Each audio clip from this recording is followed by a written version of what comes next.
Good morning students. आज हम भारतीय राष्ट्रीय आंदोलन के बारे में पढ़ेंगे, जिसमें भारत में राष्ट्रवाद के उदय के बारे में आज हम जानेंगे। भारत में जो राष्ट्रवाद का उदय हुआ था वो किसी एक कारण या परिस्थिति के कारण उत्पन्न नहीं हुआ था। भारत में राष्ट्रवाद के उदय के विभिन्न कारक थे जिनके परिणाम स्वरूप भारत में राष्ट्रवाद का उदय हुआ। भारत में जो राष्ट्रवाद का उदय हुआ उसके विभिन्न कारणों में विदेशी आधिपत्य, पाश्चात्य चिंतन, शिक्षा, फ्रांसीसी क्रांति, प्रेस और समाचार पत्रों की भूमिका भी रही। इसके अलावा भारतीय पुनर्जागरण, अंग्रेजों द्वारा भारत में आधुनिकता को बढ़ावा देना, ब्रिटिश नीतियों के विरुद्ध भारतीय आक्रोश आदि ऐसे कई कारण थे जिससे भारत में राष्ट्रवाद का उदय हुआ। अब हम विस्तार से भारत में राष्ट्रवाद के उदय के कारणों के बारे में जानेंगे, जिनमें भारतीय हितों और उपनिवेशी हितों में विरोधाभास था। भारतीय हितों और उपनिवेशी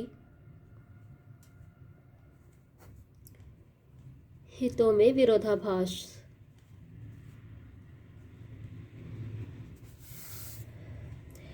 भारतवासियों ने देश में आर्थिक पिछड़ेपन को उपनिवेशी शासन का परिणाम माना।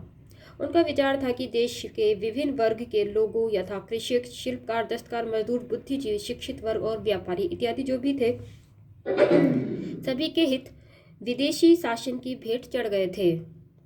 देशवासियों की सोच ने आधुनिक राष्ट्रवाद के विकास में योगदान दिया। उनका मानना था कि देश में जब तक विदेशी शासन रहेगा, लोगों के आर्थिक हितों पर कुठाराघात होता ही रहेगा। इसके अलावा जो कारण था, राष्ट्रवाद के उदय का कारण जो था, देश का राजनीतिक, प्रशासनिक और आर्थिक एकीकरण।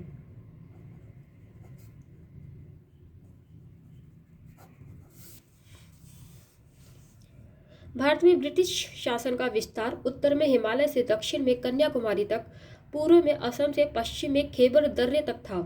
अंग्रेजों ने देश में मौर्यों एवं मुगलों से भी बड़े साम्राज्य की स्थापना की थी। कुछ भारतीय राज्य सीधे ब्रिटिश शासन के नियंत्रण में थे और अन्य देशी रियासतें अप्रत्यक्ष रूप से अंग्रेजी शासन के अधीन थी। ब्रिटिश तलवार ने पूरे भारत को एक झंडे के तले एकत्र कर दिया था। एक दक्ष कार्यपालिका, संगठित न्यायपालिका, संहिताबद्ध फौजदारी तथा दीवानी कानून, जिन पर दृढ़ता से अमल होता था, भारत में एक कोने से दूसरे कोने पर लागू होते थे। इसने भारत में परंपरागत सांस्कृतिक एकता को नए प्रकार की राजनीतिक एकता प्रदान की। इसी तरह प्रशासनिक सुविधाओं में भी सैन्य रक्षा उद्देश्यों में आर्थिक व्यापन और व्यापारिक शोषण की बातों को ध्यान में रखते हुए परिवहन के भी तीव्र साधनों का विकास किया गया। पक्के मार्गों का निर्माण हुआ। देश को एक सूत्र में बांधने का सबसे बड़ा साधन रेल था। 1850 के पश्चात रेल लाइनें बिछाई गई। रेलवे से भी अन्य कई भारत को अप्रत्यक्ष रूप से लाभ प्राप्त हुए, जिससे अप्रत्यक्ष रूप से देश एकीकृत रूप से कार्य करने लगा।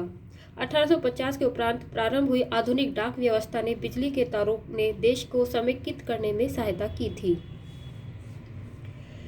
इन सब से राष्ट्रवाद को बढ़ावा मिलता गया। इस तरह से हम राष्ट्रीय एकीकरण में दो प्रयासों को इस प्रकार देख सकते हैं कि एकीकरण से विभिन्न भागों के लोगों के आर्थिक हित आपस में जुड़ गए थे, और साथ ही दूसरा जो कारण रहा, यातायात एवं संचार के साधनों के विकास से देश के विभिन्न वर्गों के लोग, मुख्यतः नेताओं के आपस में राजनीतिक संपर्क स्थापित हो गए, जिससे राष्ट्रवाद का उदय आसानी से होने लगा। फिर आता है पाश्चात्य चिंतन तथा शिक्षा का प्रभाव।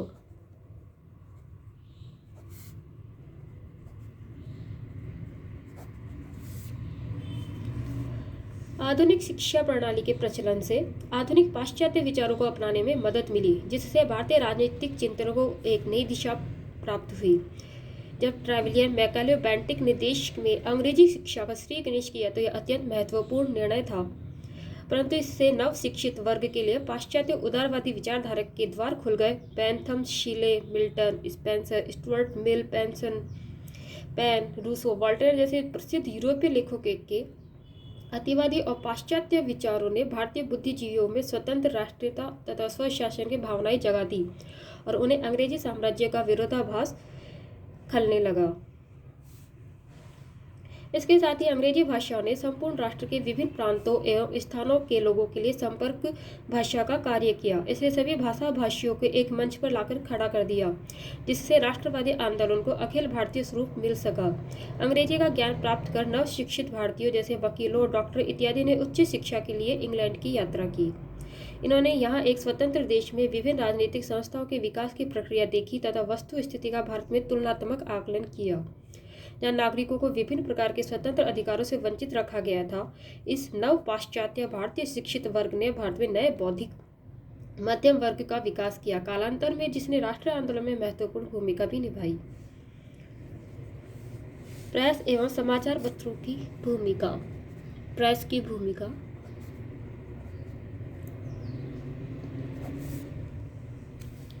समय समय पर उपनिवेशी शासकों द्वारा भारतीय प्रेस पर विभिन्न प्रतिबंधों के बावजूद 19वीं शताब्दी के पूर्वार्ध में भारतीय समाचार पत्रों साहित्य का आश्चर्यजनक प्रगति हुई। 1877 में प्रकाशित होने वाले विभिन्न भाषाई एवं हिंदी समाचार पत्रों की संख्या लगभग 169 थी तथा इसकी प्रसार संख्या लगभग 1 लाख तक पहुंच गई थी। भारतीय प्रेस जहां एक ओर उपनिवेशी नीतियों की आलोचना करता था, वहीं दूसरी ओर देशवासियों में आपसी एकता स्थापित करने का आह्वान भी करता था। प्रेस के आधुनिक विचारों एवं व्यवस्था, जिसमें स्वशासन, लोकतंत्र, दीवानी अधिकार, औद्योगिकरण आदि शामिल थे, उनके प्रचार प्रसार में इन्होंने महत्वपूर्ण भूमिका निभाई। समाचार पत्र, जर्नल्स, पैम्पलेट्स, राष्ट्रवादी साहित्य ने देश के विभिन्न भागों में स्थित राष्ट्रवादी नेताओं के मध्य विचारों के आदान प्रदान में सहायता पहुंचाई। इससे भारतीय जो समाचार पत्र थे, उन्होंने राष्ट्रवाद के उदय में और जनता को शिक्षित करने के माध्यम बनने में सहायता की। भारत के अतीत का पुनः अध्ययन। भारत के अतीत का पुनः अध्ययन।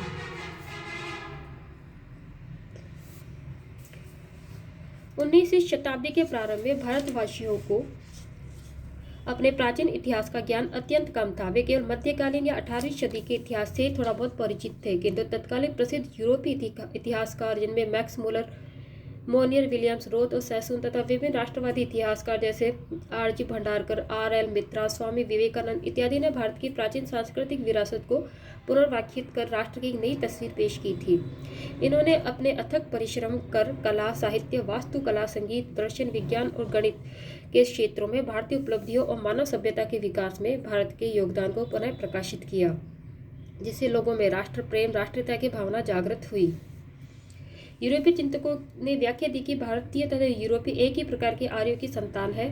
इनका भारतवासियों पर मनोवैज्ञानिक प्रभाव पड़ा और उनमें प्रजातिहीनता की भावना जाती रही। सुधार आंदोलनों का विकासात्मक स्वरूप। सुधार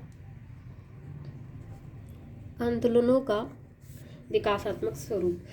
19वीं शताब्दी में भारत में विभिन्न सामाजिक एवं धार्मिक सुधार आंदोलन प्रारंभ हुए। इस आंदोलन ने सामाजिक धार्मिक नव जागरण का कार्यक्रम अपनाया और सारे देश को प्रभावित किया। आंदोलनकारियों ने व्यक्ति स्वातंत्र्य, सामाजिक एकता और राष्ट्रवाद के सिद्धांतों पर जोर दिया और उनके लिए संघर्ष किया। इन आंदोलनों ने विभिन्न सामाजिक कुरीतियों को दूर कर सामाजिक एकता कायम की। समाज सुधार के प्रस्तावों को सरकारी अनुमति में विलंब ने समाज सुधारकों को यह सोचने पर विवश कर दिया कि जब तक स्वशासन नहीं होगा, सुधार संबंधी विधेयकों को पूर्णतया सरकारी सहमति या सहयोग नहीं मिल सकता। सुधार आंदोलनों ने देशवासियों में साहस जुटाया कि वे अंग्रेजी शासन के विरुद्ध संघर्ष करें। इसके साथ ही मध्यम वर्गीय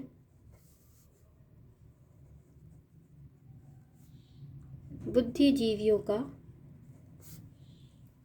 उत्थान। अंग्रेजों की प्रशासनिक एवं आर्थिक प्रक्रिया से नगरों में एक मध्यम वर्गीय नागरिकों की श्रेणी उत्पन्न हुई। इस नवीन श्रेणी ने तत्परता से अंग्रेजी भाषा सीख ली, जिससे उसे रोजगार, सामाजिक प्रतिष्ठा दोनों प्राप्त होने लगे। यह नवीन श्रेणी अपनी शिक्षा, समाज में उच्च शिक्षा, प्रशासनिक वर्ग के समीप होने के कारण आगे आ गई। यह मध्यम वर्ग भारत की नवीन आत्मा बन गया। इसने समस्त देश में नई शक्ति का संचार किया। इसके अलावा तत्कालीन विश्वव्यापी घटनाओं का भी प्रभाव रहा, जिसमें दक्षिणी अमेरिका में स्पेनी एवं पुर्तगाली उपनिवेशी शासन की समाप्ति से अनेक नए राष्ट्रों का उदय हुआ। इसके अतिरिक्त यूनान एवं इटली की स्वतंत्रता आंदोलनों ने आयरलैंड की घटनाओं ने भी भारतीयों को अत्यंत प्रभावित किया। विदेशी शासकों का जातीय अहंकार तथा प्रतिक्रियावादी नीतियां भी राष्ट्रीय आंदोलन के भारत में राष्ट्रवाद के उदय के कारणों में रही। अंग्रेजी शासकों के जातीय अहंकार एवं श्रेष्ठता की भावना ने भारतीयों को अत्यंत आहत किया था। अंग्रेज अधिकारियों तथा कर्मचारियों ने खुलेआम शिक्षित भारतीयों को अपमानित किया और उन पर प्रहार किए। अंग्रेज भारतीयों को अनेक अपमानजनक शब्दों से संबोधित करते थे। एक अंग्रेज का जीवन कई भारतीयों के जीवन से अधिक मूल्यवान समझा जाता था। उच्च एवं महत्वपूर्ण पदों पर भारतीयों को नियुक्ति पाने का अधिकार नहीं था। इन सभी कारणों से त्वचा के गोरेपन एवं प्रजाति श्रेष्ठता के रंग में डूबे अंग्रेजों के प्रति भारतीयों में घृणा पैदा हो गई। जातीय अहंकार का सबसे घृणित रूप न्याय में असमानता था। अंग्रेज तथा भारतीयों में झगड़े में दोषी होने पर अंग्रेजों को तो दोष मुक्त कर दिया जाता था तथा दोषहीन होने पर भी भारतीयों को कठोर दंड से प्रताड़ित किया जाता था। इस प्रकार ये ऐसे अनेक कारण थे जिसके कारण भारत में राष्ट्रवाद का उदय हुआ। इसके अलावा साहित्य की भी भूमिका राष्ट्रवाद के उदय में रही थी, जिसमें हिंदी में भारतेंदु हरिश्चंद्र, बांग्ला में रविंद्रनाथ टैगोर, राजा राम मोहन राय, बंकिम चंद्र चटर्जी, मराठी में विष्णु शास्त्री चिपलंगर आदि ऐसे साहित्यकार जो हुए थे जिन्होंने राष्ट्रवाद के उदय में अपनी महत्वपूर्ण भूमिका निभाई। इन साहित्यकारों ने अपनी रचनाओं द्वारा भारतीयों में स्वतंत्रता, समानता, एकता, भाईचारा तथा राष्ट्रीयता की भावना को बढ़ावा दिया। इस प्रकार भारत में राष्ट्रवाद के उदय के अनेक कारण रहे। धन्यवाद।